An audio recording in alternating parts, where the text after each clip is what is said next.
Sudah, Bu. Iya, baik. Sudah, Bu. Oke, Sudah, Bu. baik. Nah, sebelum dimulai, biar lancar ya, kita 2 menit saja dulu. Karena semacam orang yang main panas.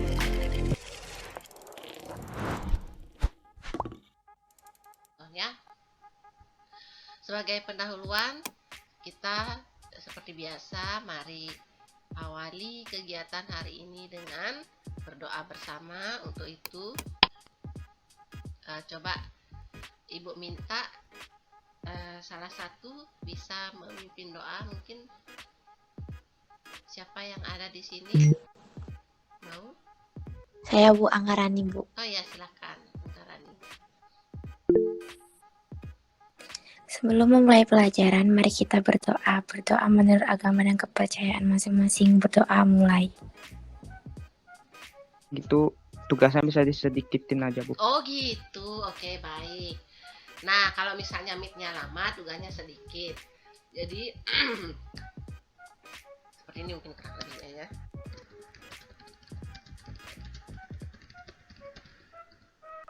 Disedikitkan gitu. Oke, baik. Ya. Macet-macet dia, Bu. Oh, oke, ya ditunggu saja. Yang lain bagaimana? Macet juga ya? Iya, Bu. Ya, Bu. Seperti apa yang Ya, Bu. dilayar kamu? Nggak. Hewan-hewan. Hewan yang bergerak dengan melek.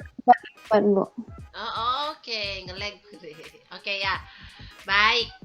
Salah satu aja deh yang bisa menganalisa ini. Salah satu, salah dua, atau salah tiga boleh. Atau salah satu deh biar cepet. Yang ini nih, dari gambar hewan-hewan ini nih, animasi hewan-hewan yang Ibu buat. Hewan manakah yang bergerak? Coba. Tadi Siapa yang ini? saya lihat itu ada macan tutul sama anjing kalau nggak salah. Oke, jadi yang bergerak adalah macan tutul dan anjing. Nah, ini siapa ini yang berbicara ini lagi? Tiari, Bu. Oh, Tiari. Tiari, kenapa bisa Tiari bilang anjing sama macannya bergerak, Tiari? Kenapa bisa bergerak gitu, Bu? Kok gini, betul jawabannya kamu. Yang bergerak itu adalah anjing sama macan tutul. Kenapa ya? Karena kalau dilihat dari slide atau PPT-nya, di sana gambar hewannya itu yang bergerak, tapi tumbuhannya itu tetap diam di tempatnya itu, tapi hewannya itu yang bergerak. Oke, jadi Intinya berpindah tempat. iya, betul sekali. Jadi ada perubahan posisi ya, yang dari awalnya di sebelah kiri, kemudian dia pindah ke pohon-pohon yang di sebelah kanan itu ya. Baik, betul sekali. Berarti Tiari sudah paham konsep gerak. Nah, apa ya tujuan pembelajaran hari ini? Jadi kalian mengidentifikasi konsep gerak pada benda itu sudah tadi ya. Mengidentifikasi gaya yang bekerja pada suatu benda dan mengidentifikasi penerapan hukum Newton dalam kehidupan sehari-hari. Apa manfaatnya? Dengan mempelajari materi ini, kalian akan memahami konsep dasar tentang gerak pada benda ya, dan aplikasinya di dalam kehidupan. Oke. Langsung saja ke kegiatan berikutnya ya.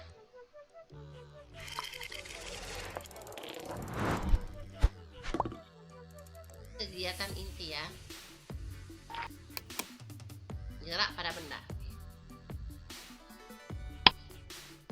Nah, tadi Tiari juga sudah sempat menjawab bahwasannya ada perpindahan tempat atau di dalam Ibu, ya.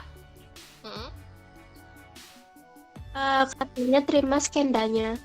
Oh, oke. Bentar. Oke, Bu. Oh, ada bunyi ya. Oh, belum masuk ya? Nggak ada. Di layarnya Ibu belum ada. Sebentar. Oh iya. Halo Skenda. Halo. Halo Bu, maaf baru join Bu. Iya, nggak apa-apa. Skena udah absen? Skena sudah absen? Nah, oke, nggak apa-apa mungkin. Belum Bu, sekarang Bu. Iya, ingetin absen ya. Di mana absennya Bu? Ada di linknya di Di GC, Gimana? di GC. di Classroom ya. Nggak bisa, Bu. Iya, baik. Nah, tadi yang bergerak menurut Tiari itu adalah anjingnya ya, karena berpindah tempat. Nah, sekarang ini misalnya nih Bu Ana bersepeda. Siapakah yang bisa menganalisis Bu Ana bergerak terhadap siapa? Ayo. Misalnya naik sepeda, berawal Bu. dari posisi ini ya. Mm. Ada ide? Bisa diulang, Bu? Gimana pertanyaannya Bu? Gini, apakah atau bagaimana bergeraknya Bu Ana ini? Bu Ana bergerak terhadap siapa? Ingat, harus ada titik acuan kan ya.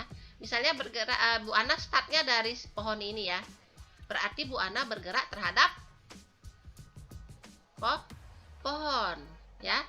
Karena Bu Ana Pohon. Heeh. Pohon. Iya, awalnya kan di pohon ini kan. Jadi bergeser Iya. segini mengayuh sepeda berarti Bu Ana bergerak terhadap pohon. Tetapi Bu Ana tidak bergerak terhadap siapa? Bu Ana tidak bergerak Sepeda. Sepeda. Betul Sepedanya. sekali. Ya. Sepedanya kan tetap tuh dia nempel sama Bu Ana. Jadi meskipun sepedanya pindah sejauh manapun orang Bu Ananya kan masih di atas sepeda. Jadi Bu Ana bergerak terhadap pohon tetapi tidak bergerak terhadap sepeda. Baik, kamu sudah paham konsep gerak itu. Nah, sekarang nih. Misalnya benda bergerak dari A, B, C, D. Berapakah jaraknya? Jarak itu adalah panjang lintasan. Siapa yang tahu berapa panjang lintasan atau jarak yang sudah ditempuh sama benda itu? Berapa? 250 meter. 250. Ya, betul sekali. 250 yang di jumlah aja ya. Seret. Terus, berapa perpindahannya? Perpindahan itu adalah posisi awal ke posisi akhir. Berapa ini panjangnya ini? Itu kan apa? Terus misalnya, terus ada yang dorong meja, masuk ke berapa? Ceritakan dah ya. Gayanya kemana gitu.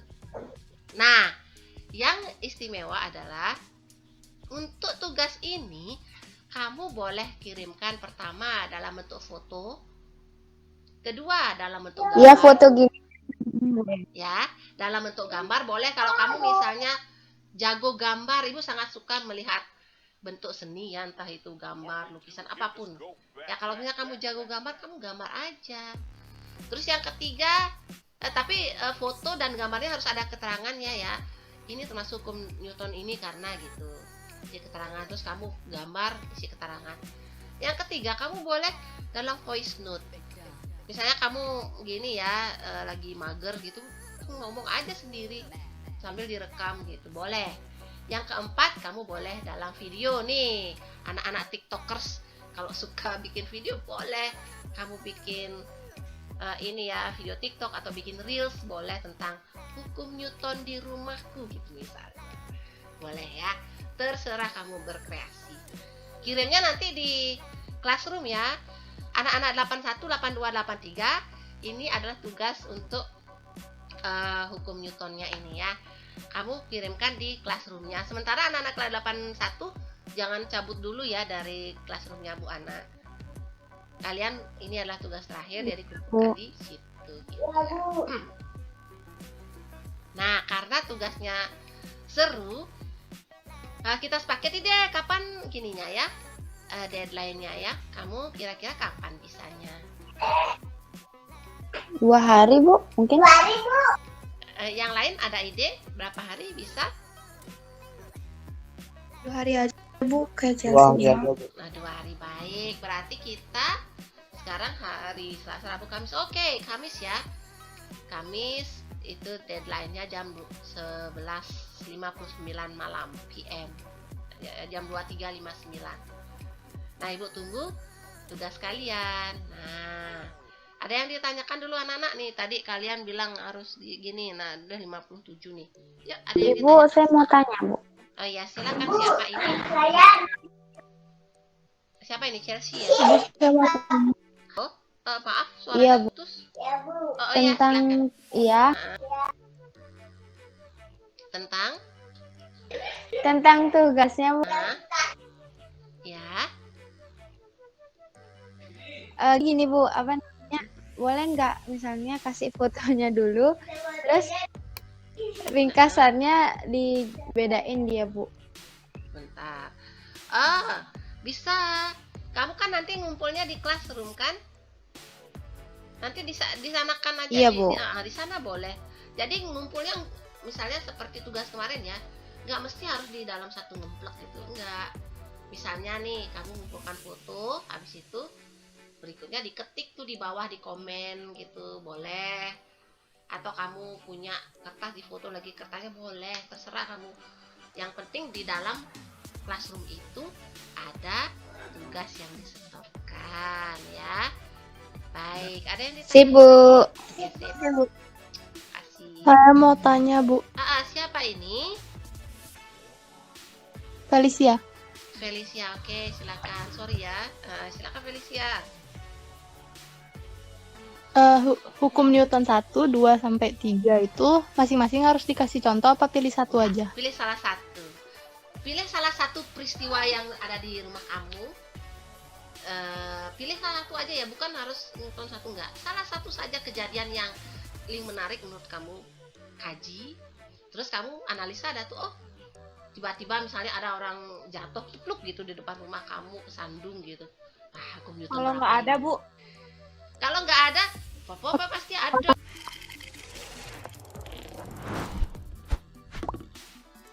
Boleh, nggak Boleh. apa-apa. Yang penting kamu analisa ya. Oke, silakan Jeko. Berarti hukum Newton 1, 2, 3 tuh dipilih ya? Dipilih. Bukan satu-satu buat Bukan contoh. hukumnya dipilih. Kejadiannya kamu pilih dulu. Fokus di kejadian dulu ya. Baru kamu analisa dia hukum Newton berapa. Baiklah anak-anak, karena waktu sudah menunjukkan hampir pukul 11 ya, udah 10:56 menit. Maka tibalah kita ke sesi terakhir, yaitu kegiatan penutup. Nah, sebagai penutupan kali ini Ibu akan mengajak kalian untuk merefleksikan keseluruhan kegiatan yang telah kita lewati bersama. Ya, jadi dari awal sampai akhir ini kegiatan kita benar-benar lancar. Kalian juga benar-benar sudah memahami tentang gaya, kemudian gerak, dan juga penerapan hukum Newton di dalam kehidupan sehari-hari. Nah, yang paling penting itu adalah kalian hari ini sudah berhasil menyusun sebuah kesepakatan ya, sehingga pembelajaran menjadi lancar. Baik, selanjutnya kita akan melakukan evaluasi atau kuis ya di link. Nah, link ini akan Ibu share di chat room.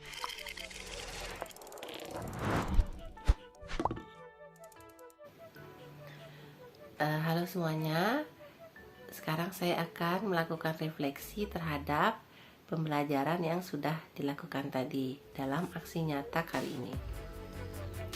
Mulai dari kegiatan perasaan saya ketika membuat perencanaan pembelajaran, itu saya sudah berusaha untuk melakukan analisis terlebih dahulu tuntutan dari aksi nyata ini. Saya membaca instruksi yang dibagikan oleh fasilitator saya. Itu di sana disajikan beberapa catatan mengenai instrumen penilaian terhadap aksi nyata ini.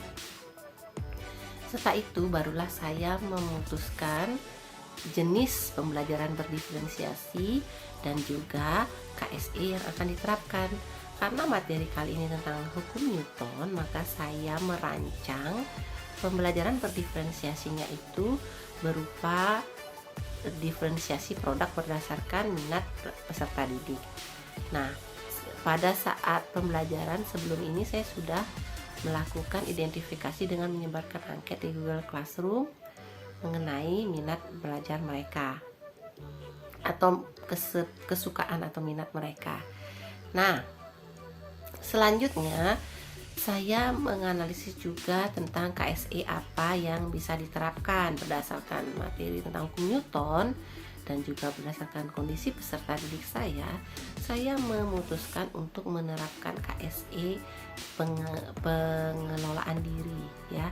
Jadi di sini lebih kepada fokus bagaimana mereka terhadap sesuatu. Nah, bentuknya tindakan yang dilakukan adalah dengan memberikan apersepsi berupa animasi. Di sana mereka mengamati dengan seksama hewan yang melakukan gerak. Selanjutnya adalah KSE yang kedua, itu tentang pengambilan keputusan. Di sini saya lakukan berupa pembentukan kesepakatan kelas bersama-sama. Nah, dari pelaksanaan pembelajaran secara umum itu sudah berjalan lancar karena pesan yang saya ingin sampaikan itu sampai oleh peserta didik melalui kegiatan pembelajaran maupun kegiatan produk yang akan mereka kumpulkan. Nah, untuk perbaikan kedepannya saya lebih fokus kepada bagaimana memantapkan diri saya memahami KSE dan juga pembelajaran berdiferensiasi yang tepat saya terapkan di kelas, khususnya disesuaikan dengan karakteristik materi yang disajikan. Jadi secara umum pembelajaran dari aksi nyata ini saya memperoleh pengetahuan banyak ya, karena di dalam perencanaan tentu saja saya memperhatikan juga rambu-rambu dan juga membaca kembali tentang pembelajaran berdiferensiasi dan juga tentang KSE ini, tentang indikator-indikator yang bisa diterapkan di kelas saya berdasarkan karakteristik materi dan juga kebutuhan peserta didik saya. Demikian refleksi hari ini. Terima kasih.